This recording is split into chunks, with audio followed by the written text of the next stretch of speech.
कार्यम मतलब करने योग्य, कर्म करता है जो अनाश्रित है कर्म फलम, जो कर्म फल के आश्रित नहीं है। जिसने कर्म के फल का आश्रय छोड़ दिया, उसका आसरा, उसका सहारा, उसकी इच्छा त्याग दी।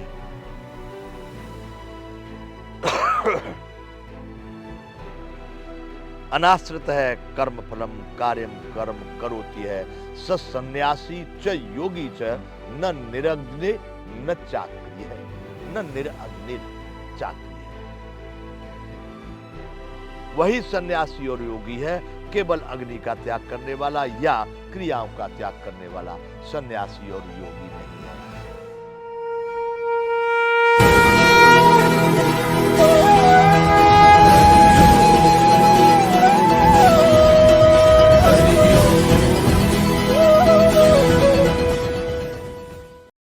जय विश्ववंत।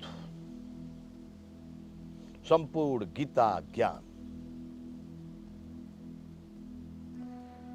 तो बंधुओं, भगवान कहना चाह रहे हैं, ये 6वें अध्याय का प्रथम श्लोक, अनाश्रित है कर्म फलम कार्यम कर्म करोति है। सन्यासी च योगी च न निरग्नि न चाक्रिय है, न निरअग्नि न च अक्रिय है। जो क्रियाओं का त्याग करने वाला या अग्नि का त्याग करने वाला वह योगी या सन्यासी नहीं है। जिसने कर्म फल का आश्रय त्याग दिया, अनाश्रित है कर्म फलम, जिसने कर्म फल का आश्रय त्याग दिया, कार्यम कर्म करोति यह, और जो करने योग्य कर्मों को करता है। बंधुओं, जो बातें पहले इस गीता में अगर सही ढंग से समझने का प्रयास करेंगे, तो जो बातें पहले दूसरे अध्याय की महत्वपूर्ण बात करें तो उसमें जो बातें आ गई हैं, लगभग आगे जाकर के उस दूसरे अध्याय से बहुत सारी बातें ऐसी होगी कि गीता का आधा ही भार आपके ऊपर रह जाएगा। भार का मतलब समझने में जो जितना लंबा दिख रहा है वो उतना कम यहां पर हो जाएगा। अनाश्रित है कर्म फलम कार्यम कर्म करोति यह, कार्यम कर्म करोति है। कार्यम मतलब करने योग्य, कर्म करता है जो अनाश्रित है कर्म फलम, जो कर्म फल के आश्रित नहीं है। जिसने कर्म के फल का आश्रय छोड़ दिया, उसका आसरा, उसका सहारा, उसकी इच्छा त्याग दी।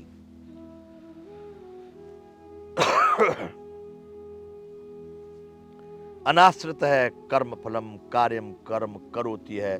सन्यासी च योगी च न निरग्नि न चाक्रिय है, न निरअग्निर चाक्रिय है। वही सन्यासी और योगी है, केवल अग्नि का त्याग करने वाला या क्रियाओं का त्याग करने वाला सन्यासी और योगी नहीं है। अभिप्राय है कि भगवान कहना चाहते हैं कि जो बिल्कुल क्रियाओं का त्याग करके बैठ के आप कुछ नहीं करूंगा, वह भी योगी और सन्यासी नहीं हो सकता। यानी जानबूझ करके अच्छे से अच्छे कर्मों का, कर्तव्य कर्मों का आचरण करना ही श्रेष्ठ योगी या सन्यासी का लक्षण है। बैठे रहना नहीं, एक जगह पर बैठे बैठे नहीं। अब कुछ आलस, वो आलसी हो गए, वो कायर हो गए, वो बेकार हो गए। जिन्होंने इस तरह का जीवन अपना लिया वह सन्यासी योगी नहीं है। वेशभूषा बनाने से, कोई तिलक चंदन लगाने से कबीर बड़े बड़े हमारे यहाँ महात्मा हो गए। कहा भाई नरजटा रखाए का गुदरी के लिए, कहत कबीर सुनो भाई साधु नहा कैसे जिए। वेशभूषा से नहीं बंधुओं, और साधारण सामान्य जन समुदाय उनको नहीं पहचान सकता। आज मेरा भारत बड़े भारी पाखंड और झूठे गपोल कथाओं में उलझ गया है। यहां से निकलना होगा। भगवान ने कहा है, सन्यासी च योगी च न निरग्नि न निरअग्नि न चाक्रिय है। वही सन्यासी और योगी है, अग्नि को त्यागने वाला और क्रियाओं का त्याग करने वाला नहीं। बंधुओं, आगे भगवान कहते, यम संन्यासम प्राहुर योगम तम विद्धि पांडव न हर्षन्यत संकल्पो न हर्षन्यस्त संकल्पो योगी भवति कश्चन। यहां बंधु एक समझने वाली बात आ रही है।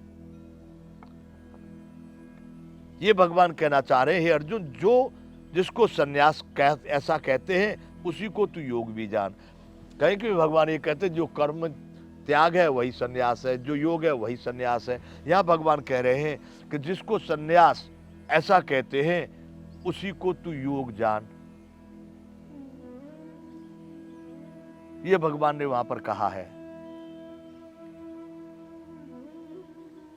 तीसरे अध्याय में भी इसका भाव दिया है। जिसको सन्यास कहते हैं उसी को तू योग जान, क्योंकि संकल्पों का त्याग करने वाला कोई भी पुरुष योगी नहीं होता। जिसको सन्यास कहते हैं उसी को योग समझ, और जो संकल्पों का त्याग करने वाला योगी।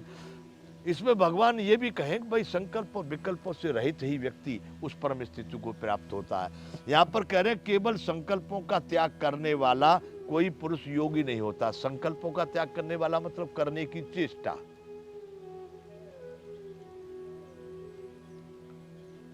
जिसको सन्यास कहते वही सन्यास कहा गया। भगवान ने बार बार कि जो भी व्यक्ति कर्म कर रहा है उसमें कर्तापन के अभिमान से रहित होकर के जो कर्मों को किए जा रहा है, जिसकी फल में कभी भी कोई आसक्ति इच्छा नहीं है,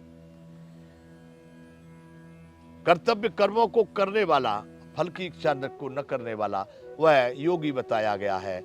और जिसने कर्तव्यों की भावना ही, कर्मों की भावना ही छोड़, हो रहा है सब अपने में, गुणों इंद्रियां गुण ही गुणों में वर्त रहे हैं, उसको सन्यास कहा है। तो भगवान कहते दोनों की स्थिति भगवान पहले उसमें कह चुके हैं। यह पश्यति स पश्यति, दोनों में जो सन्यास और योग के दोनों के फल को एक समझता है वही ठीक समझता है। उस बात को भगवान फिर यहां कहना चाह रहे हैं। जिसको सन्यास ऐसा कहते हैं उसी को तू योग जान, क्योंकि संकल्पों का त्याग करने वाला कोई पुरुष योगी नहीं होता। संकल्पों का त्याग करने वाला, संकल्प करना कोई बहुत अच्छी चीज नहीं है। संकल्प जो ब्राह्मण लोग आजकल संकल्प करवाते हैं, वो करो संकल्प, ये करो, वहां इस संकल्प की बात नहीं है। यहाँ संकल्प का अर्थ है चेष्टा। किसी कार्य करने के लिए मन में जो विचार आता है, अच्छा एक जलाशय बनाए जिसमें बहुत सारे पशु पक्षी जानवर सबको जल हमेशा उपलब्ध रहेगा, अपना शरीर का संचालन होगा, इस कार्य से शरीर अच्छा कार्यरत रहेगा। एक भाव लेकर के, परमार्थिक भाव से उस जलाशय का निर्माण करना, इसका जो विचार आया, जो संकल्प, उसको कहेंगे। उस चेष्टा को संकल्प। मेरे अपने विचार से बंधुओं, मैंने पहले इस गीता गान को शुरू करने से पहले कहा, मैं केवल श्री चेतराम सिंह इंटर कॉलेज नरोरा, उस विद्यालय में मैं उन गुरुजनों का सदैव ऋणी और आभारी रहता हूं जिन्होंने मुझे पढ़ाया था। वो सभी सत्पुरुष और उच्च कोटि के महापुरुष थे।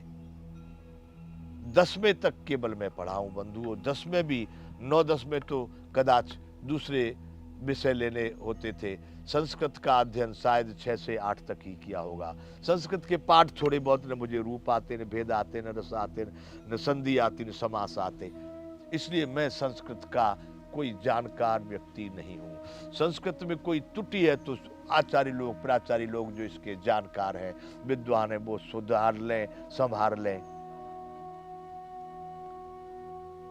इसलिए मैं इसको बार बार बीच में कह देता हूं कि मेरी स्कूली शिक्षा मात्र इतनी ही है।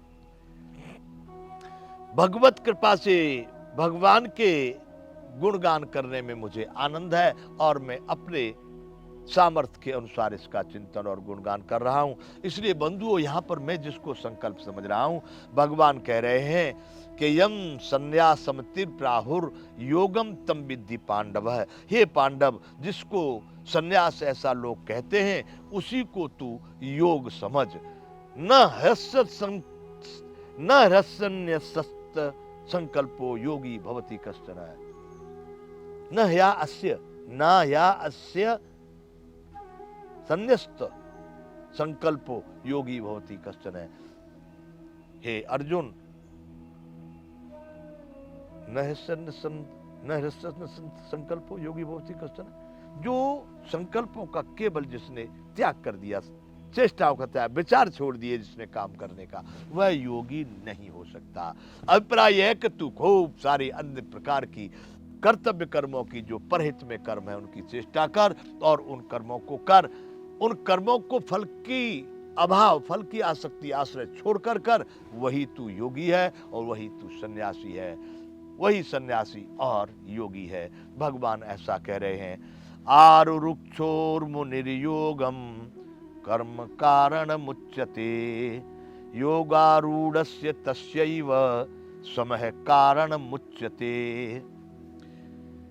भगवान कहने लगे, हे अर्जुन, योग में आरूढ़ होने की इच्छा वाले मननशील पुरुष के लिए योग की प्राप्ति में निष्काम भाव से कर्म करना ही हेतु कहा गया है।